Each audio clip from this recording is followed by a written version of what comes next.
जो political statement थे इमरान खान के हवाले से कि वो अकेले मुजरिम नहीं, उनको साथ लाने वाले भी मुजरिम थे, ये स्टेटमेंट देने की ज़रूरत उनको क्यों पड़ी? आपका क्या एनालिसिस है इस पर?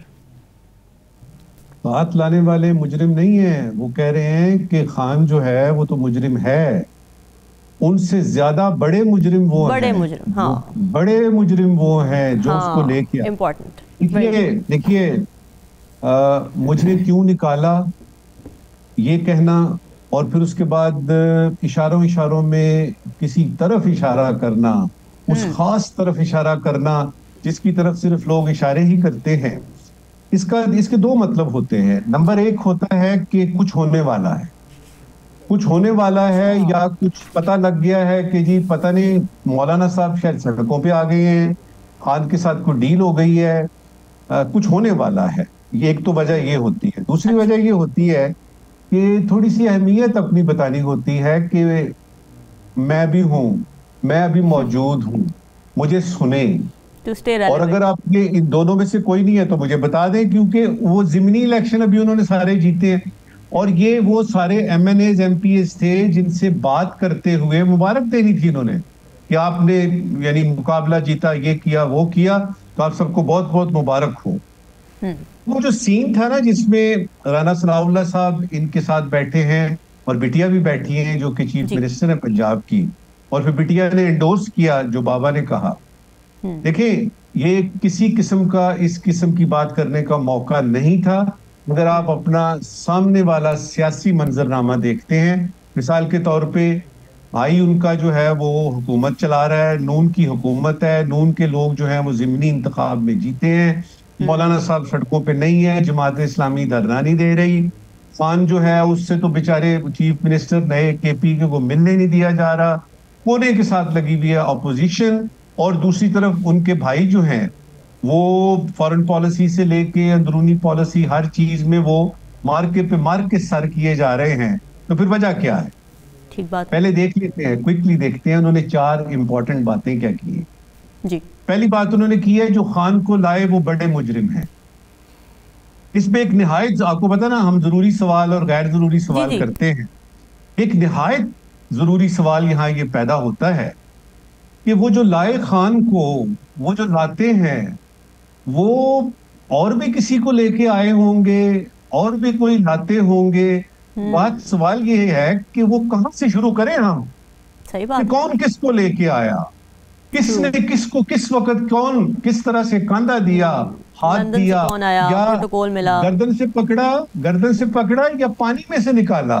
फिर तो इसके जवाब में यही बनता है कि फिर तो बड़ी दूर तक बात निकलेगी, फिर दूर तलक जाएगी। पहली बात तो उन्होंने ये की। दूसरी उन्होंने कहा कि शहबाज शरीफ और मरियम डेवलपमेंट की जहां तक बात है मुझसे आगे निकल गए हैं। ये एक बहुत बड़ी स्टेटमेंट थी कि उन्होंने अपने तमाम जो थे ना, जिसमें जो कारहाय नुमाया अंजाम दिए, जिसमें कि वो 1998 मई का एटमी धमाका भी था, उन्होंने कहा जी कि ये दोनों जो है ये मुझसे आगे निकल गए। इसका मतलब ये है कि इस तरह नहीं होता बच्चों को आप शाबाश देते हैं। तीसरी बात, मोटिवेट करते हैं। जी जी, मुझे ना निकालते तो IMF की जरूरत ही ना रहती। अच्छा, तो आप निकल गए, लेकिन ये है कि आपके भाई तो मौजूद है ना। आपकी भाई की मौजूदगी में, और आप मुस्लिम लीग नून जो कि रूलिंग पार्टी है उसके सदर होते हैं, और आपसे हर बात बकौल शहबाज शरीफ साहब के, मैं हर बात जो है वो अपने भाई से पूछ के करता हूँ। सवाल यहाँ पे ये है कि अगर IMF का है तो आप नहीं है तो आपके भाई हैं, और ये वो वक्त है जो पहली दफा IMF आपसे कहता है कि जरा ये करप्शन को देख लीजिए जो ऊपर से लेके नीचे तक है। तो ये इसका मतलब ये हुआ कि जिस डेवलपमेंट की आप बात कर रहे हैं कि आपके भाई के जमाने में आपसे ज्यादा हो रही है, उसमें ये देख लीजिएगा कि करप्शन के बारे में इस तरह की बात IMF तो क्या, किसी ने भी इतने धड़ल्ले से और सबूतों के साथ नहीं की। चौथी और आखिरी बात, नून लीग ने अपनी परफॉर्मेंस पर जिमनी इंतखाब जीते। नून लीग ने ये जो जिमनी इंतखाब हुए हैं, जी जी, एक तरफ आप कहते हैं कि लोगों को लेके आते हैं, दूसरी तरफ ये है कि आपने सारे का सारा क्रेडिट जो है वो नून लीग को ही दे दिया कि नून लीग ने भी ये जीते हैं। इसका मतलब ये है कि जो फरवरी 8 के इलेक्शन हुए, वो भी फिर कारकर्दगी की बुनियाद पे ऑन मोहम्मद चौधरी जो है वो जीता और फिर सलमान अकरम राजा हारा। इसका मतलब ये है कि पूरे का पूरे वो इलेक्शन जो थे वो परफॉर्मेंस बेस्ड थे, जिसमें लोग कहते हैं कि जी 17 आपकी सीटें थी सिर्फ और इतनी मिल गई। तो अगर इसका लुबेलुबाब मैं अपनी इस गुफ्तगू का पेश करूंगा तो वो ये है कि नवाज शरीफ साहब ने मुबारक देते हुए अपने MNAs और MPAs को और अपने भाई और अपनी बिटिया को शाबाश देते हुए सिर्फ ये बताया कि सियासी ये जो पेश मंजर है इसमें नवाज शरीफ नाम का, आपको पता है ना मेरे फेवरेट लीडर हैं वो, नवाज शरीफ नाम का एक सियासतदान मौजूद है और उसको काउंट किया जाए। हिलाली साहब, आपको क्या लगता है ये एक नया नैरेटिव देने की और रेलेवेंट रहने की कोशिश है नवाज शरीफ की तरफ से? और यूजुअली इस तरह का नैरेटिव उस वक्त सामने आता है जब आप ऑपोजिशन में होते हैं, तो आप इलेक्शन की बात करते हैं, उसमें धांधली हुई इसकी बात करते हैं। अब तो वो खुद बैठे हुए हैं गवर्नमेंट में, उनके भाई हैं, उनकी बेटी हैं, तो कैसे आप इंटरप्रेट कर रहे हैं स्टेटमेंट को हिलाली साहब? मेरे ख्याल में कि ये समझता है कि इसका भाई का टाइम आ गया है। अच्छा, अब इसकी बारी फिर आनी चाहिए।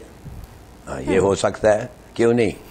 ओके। इसने ये जो कह रहा है, इनको लाया, इनको कौन लाया, ये बता रहे हैं ना कौन किसको लाया और किसको हटाया। तो इनको कौन लाया? हाँ, और जिसने इनको लाया और जिसने इनको निकाला जी, हाँ, और जिसने इनको निकाला उसको कौन लाया? मेरा ख्याल में ये खुद लाए उसको। देखिए, ये कमाल की बात है कि ये साहब जो हैं 9 साल और 179 दिन प्राइम मिनिस्टर रह चुके हैं। आप मुझे बताएं, कोई भी प्राइम मिनिस्टर पाकिस्तान का इतने लंबे अरसे से प्राइम मिनिस्टर रहा है? 9 साल और 179 दिन, the longest in Pakistan history. और वो कह रहे हैं कि मैंने जो एक इकोनॉमिक सक्सेस जो किया है, क्या किया है? क्या किया? येलो कैब्स, ऑरेंज ट्रेन और ब्लैक डेज, उसके अलावा क्या किया है? एजुकेशन की हालत कैसी है? हेल्थ का क्या है? इकोनॉमी, माय गॉड, वो तो बेमिसाल है। और करप्शन और इन्फ्लेशन का तो पूछे ही नहीं। भाई, हम लोगों को तो, एक ऑर्डिनरी सिटीजन को अपने बैंक अकाउंट भी नहीं हम पहुंच सके, उसको भी बंद कर दिया। कहने लगे नहीं, आप जो फॉरेन एक्सचेंज है $1-2,000 उसको भी नहीं छू सकते। और फिर वो कह रहे हैं इन्होंने न्यूक्लियर पावर पाकिस्तान को बताए। खुदा के लिए, अब बहुत सारे लोग आके बता दिया है कि किस किस्म का प्रेशर था इनके ऊपर। सवाल ही नहीं पैदा होता कि वो इनकार करता, एक्सप्लोड नहीं करता।